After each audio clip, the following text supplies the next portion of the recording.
I'm sure you've heard about this narrative about search as a marketing channel. Just create for the user and you will do well in SEO. This is terrible advice. Seriously. Now, you might say, well, Usman, we don't want to create for the algorithm either.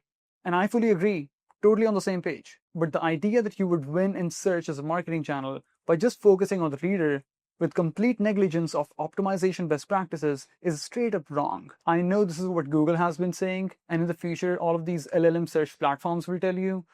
And it's the same narrative that all of these influencers have been pushing for decades, but it is incorrect. It's false. Here's the deal.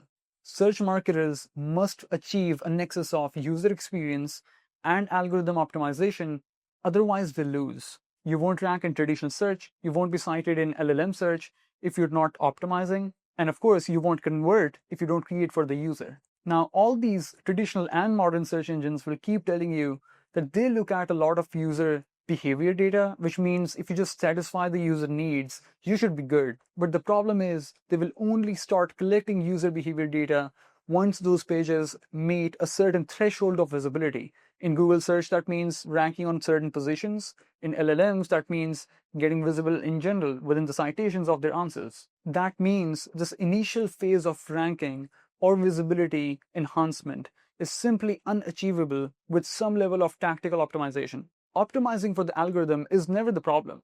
Obsessing over it is. It's the same thing that you do with LinkedIn, for example, right? Or any other channel. If I create a LinkedIn post, I can just put out the most thoughtful sort of a piece of content. But if I don't work on its hook, on the visual that I'm attaching or the video content that I'm putting out, it's not going to be visible. It will simply not be shown. So here's what I recommend. As a marketer, you first want to figure out what you want to create and how you want to create it. That's your user experience component right there. Then on top of it, you sprinkle some SEO best practices to make sure that the content you create is also optimized for the algorithm. And it's the old classical things we've been used to, updating the title tag in a way that it's keyword centric, throwing a couple of keywords here and there just to make those small little adjustments so that the algorithm can pick it up and see its relevancy. It's all about finding the sweet spot between the two. I'll repeat it again. Optimizing for the algorithm is not the problem. The problem is starting with that optimization alone and not thinking beyond it.